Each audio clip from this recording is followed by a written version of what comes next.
Manually ধান কাটতেছে। এইটা ধান বাঁধার জন্য, যেটা আমাদের আঞ্চলিক ভাষায় বলে সুট, ধান গাছ দিয়েই বানাচ্ছে। দেখেন ধান কাটার যে শব্দটা অনেক ভালো লাগে।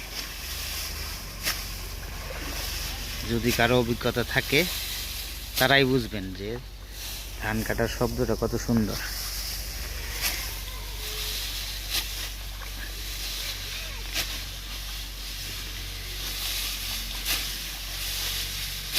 অনেক সুন্দর করে ধান কাটতেছে। এবার ধানও মাশাআল্লাহ অনেক ভালো হয়েছে।